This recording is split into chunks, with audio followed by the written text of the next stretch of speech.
Muito bem, estamos aqui hoje com o Dr. Benjamin Franklin. Tudo bem, doutor? Tudo bom? Prazer estar aqui hoje. É um prazer recebê-lo aqui no nosso jornal. E ele foi um dos líderes da Revolução Americana, conhecido por suas citações e experiências no campo da eletricidade. Em 1748, Franklin ele vendeu seu negócio e assim conseguiu uma riqueza notável e por fim começou a se dedicar mais aos seus estudos. Num espaço de poucos anos, ele fez descobertas sobre a eletricidade que lhe deram uma reputação internacional. Ele identificou as cargas positivas e negativas e demonstrou que os raios são fenômenos de natureza elétrica. Agora, Benjamin Franklin ele vai falar um pouco mais sobre esse assunto para a gente. Essa teoria inesquecível através da experiência extremamente perigosa de fazer uma pipa voar durante uma tempestade. Em 1º de outubro de 1752, nos meus escritos, ele demonstra que estava consciente dos perigos e dos modos alternativos de demonstrar que o trovão era elétrico.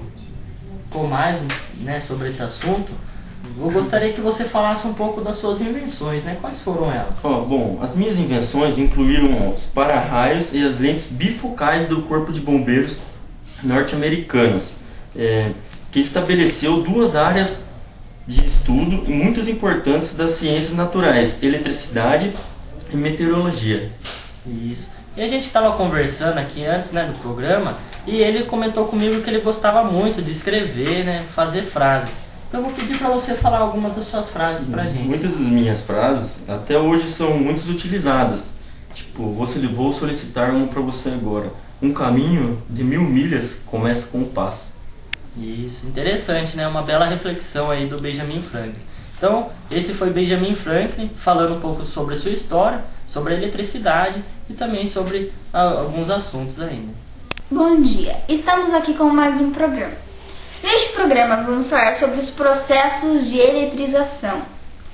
Considera-se um corpo eletrizado quando estiver em números diferentes de prótons e elétrons, ou seja, quando estiver neutro. O processo de retirar ou acrescentar elétrons a um corpo neutro para que este passe a ser a eletrização. Alguns dos processos de eletrização mais comuns são a eletrização por atrito, a eletrização por contato e a eletrização por indução eletrostática. Vou falar um pouco sobre a eletrização por atrito. Este processo foi o primeiro de que se tem conhecimento.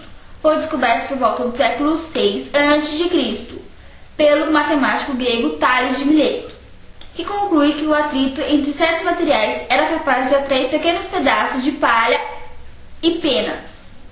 Posteriormente, o estudo de Tales foi expandindo, sendo possível comprovar que dois corpos neutros feitos de materiais distintos, quando são atritados entre si, um deles fica eletrizado negativamente, ganha elétrons, e o outro positivamente, que perde os elétrons.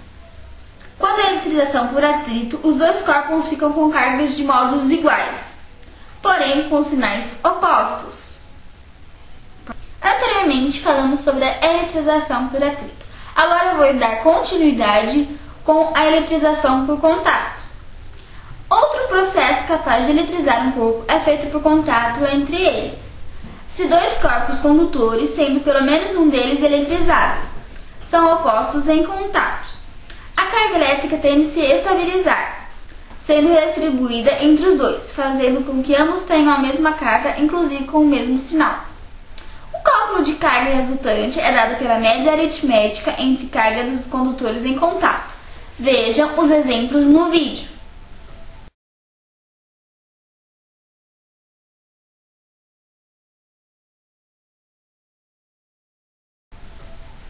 Um corpo eletrizado em contato com a Terra será neutralizado, pois se ele tiver falta de elétrons, estes serão doados pela Terra, e se tiver excesso de elétrons, estes serão descarregados na Terra.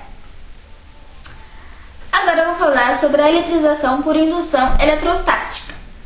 Este processo de eletrização é totalmente baseado no princípio da atração e repulsão, já que a eletrização ocorre apenas com a aproximação de um corpo eletrizado, que é o indutor, e um corpo neutro, que é o induzido.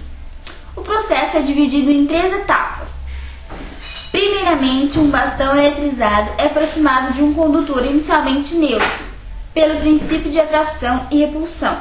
Os elétrons livres de induzido são atraídos, repelidos, dependendo do sinal da carga do indutor. Nós estamos aqui com o nosso físico francês, o Charles Combes, que ele foi o pioneiro na teoria elétrica. Em 1777, ele inventou a balança de torção, que foi para medir a força de tração magnética e elétrica. E a unidade de medida de carga, dessa carga elétrica recebeu o nome dele em sua homenagem. Então nós vamos perguntar para ele como que foi a sua experiência. Então, eu ali no meu laboratório, eu constatei, cheguei à conclusão que as cargas elétricas, elas se atraem ou elas se repelem com a intensidade proporcional ao quadrado da distância que as separa. Interessante. Mas como? Como aconteceu isso? Então, o Alessandro Volta, o físico italiano, por volta de 1800, ele conseguiu criar as pilhas e baterias, de acordo com esse meu experimento. Por quê? Porque ele conseguiu ali gerar a eletromotriz, que é a mais conhecida também como DDP. E assim, ele conseguiu gerar a fonte de corrente contínua nessas pilhas e baterias. Gravando. Então, a lei de Coulomb é uma lei que governa a interação eletrostática entre duas cargas pontuais, descrita pelo nosso físico Charles Coulomb, que está aqui do meu lado, esse otário que não para de rir. A lei de Coulomb é a lei que governa a interação eletrostática entre duas cargas pontuais, descrita por Charles Coulomb, que está aqui conosco hoje. Entre as muitas manifestações da eletricidade, nós podemos encontrar o fenômeno da atração ou repulsão entre dois ou mais corpos eletricamente carregados que se encontram em repouso. De modo geral, estas forças de atração ou repulsão estáticas têm uma forma matemática muito complicada. Mas no caso de dois corpos carregados, não dá pra gravar com o Júlio. Bom dia, estamos aqui com mais um programa. Neste programa vamos falar sobre os processos de eletrização. Cadê a chave da cozinha?